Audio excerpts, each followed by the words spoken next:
শুক্রবারের অবস্থান বাংলাদেশের মানুষের সামনে এইভাবে উপস্থিত হয়েছে। শুক্রবারের এই জুমা হয়ে গেছে দাড়ি কাটার দিবস। শুক্রবারের জুমা হয়েছে শহরের মানুষের জন্য প্রেমিকাকে নিয়ে পার্কে যাওয়ার দিন। শুক্রবার কি দুরূদ পড়ার দিন আছে নাকি? আর শুক্রবার যে কিয়ামত হবে সেই কথা কি আর ধার ধারার সময় আছে? আর শুক্রবারের আগের রাত বৃহস্পতিবার হয়ে গেছে, সারা রাত সিনেমা নাটক দেখে শুক্রবারের ডিউটি নাই, সারাদিন ঘুমাও। ঘুম থেকে উঠে দাড়ি যা আছে আল্লাহর নবী সুন্নাত বিসমিল্লাহ বলে ওটাকে জবাই করে দাও।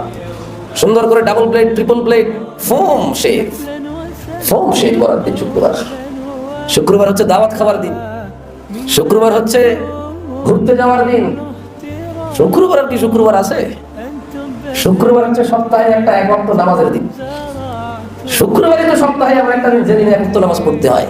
শুক্রবারের অবস্থান বাংলাদেশের মানুষের সামনে এইভাবে উপস্থিত হয়েছে।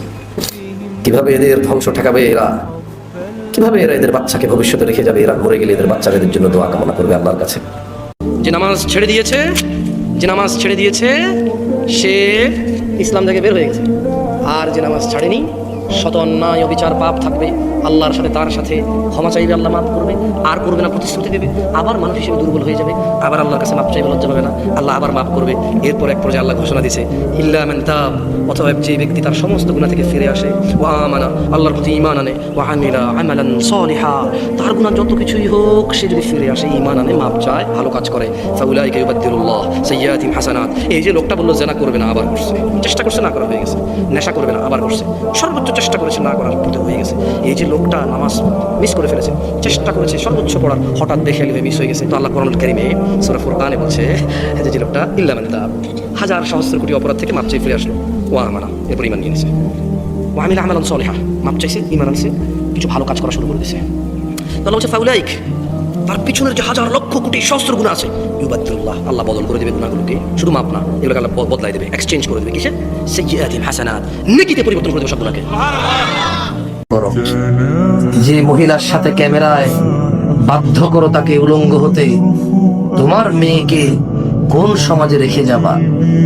এই যে টেকনোলজির এই অপব্যবহার, জ্ঞান বুদ্ধির এই অপব্যবহার, আল্লাহর দেয়া নিয়ামতের এই বুদ্ধিমত্তার, এই বিচক্ষণতার এত নিকৃষ্ট ব্যবহার, তোমার বাচ্চা কাচ্চা কোথায় যাবে বলো? পরিচিত হয়ে যে বিয়ে করতে চাও, যে মেয়ে বিয়ের আগে তোমার সাথে কথা বলে, যেই ছেলে বিয়ের আগে ওই মেয়ের সাথে কথা বলে, এই দুইটা চরিত্রহীন লোক মিলে কি পরিবার গঠন করবে আমি জানি না।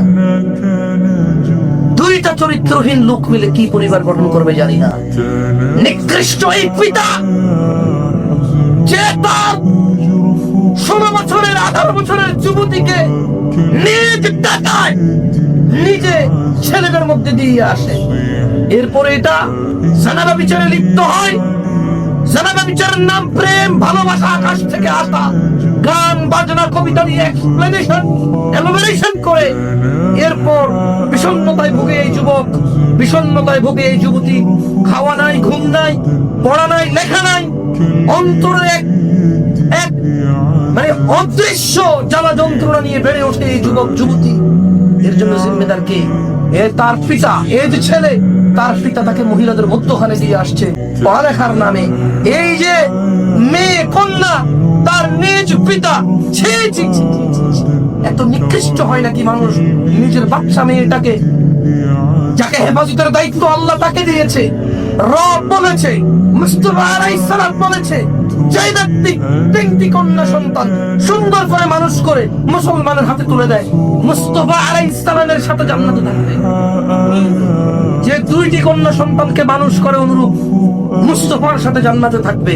যদি কারো মাত্র একটা কন্যা হয়, ওইটাকে যদি সুন্দর করে ইসলামের উপরে মানুষ করে, তারপর মুসলমানের হাতে তুলে দেয়, খারাপ জিম্মেদারি, মুস্তাফা আলাইহিস সালামের সাথে জান্নাতে থাকবে। নামাজ যেগুলো ছুটেছে খালাস, রোজা যেগুলো থাকেননি খালাস, মদ যতটুকু খেয়ে ফেলছেন খালাস, জানা যা হওয়ার হয়ে গেছে খালাস, উদাসীনতা যা হওয়ার হয়েছে খালাস। এইখান থেকে এখন উঠবেন, সোজা বাসায় যাবেন, কাপড় চোপড় নষ্ট হলে পরিবর্তন করবেন, গা নষ্ট হলে গোসল করবেন, ভালো জামা কাপড় পরবেন, আর যদি পবিত্র হয় খালাস লাগবে না।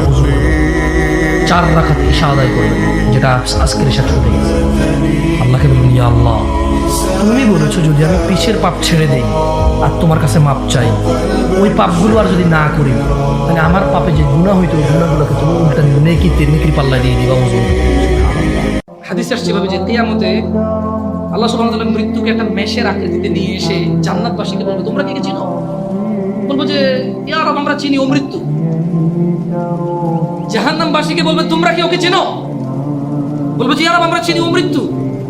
তারপর তাকে জবাই করার বিষয়ে আল্লাহ সুবহানাহু ওয়া তাআলা বলবেন, জবাই করা হবে। এবং আল্লাহ বলবেন, আর কেউ মরবে না, সবাই চিরস্থায়ী, জাহান্নামীরাও জান্নাতীরাও। সুবহানাল্লাহ। ওই ফেরেশতাদেরকে যদি ডাইকা বলে, ইয়া মালিক, তোমার রবকে বলো আমাদের শেষ করে দিক, এটা সম্ভব? এটা হবে? সে কি আর মরবে ওখানে? লা ইয়ামুতুনা ফিহা ওয়া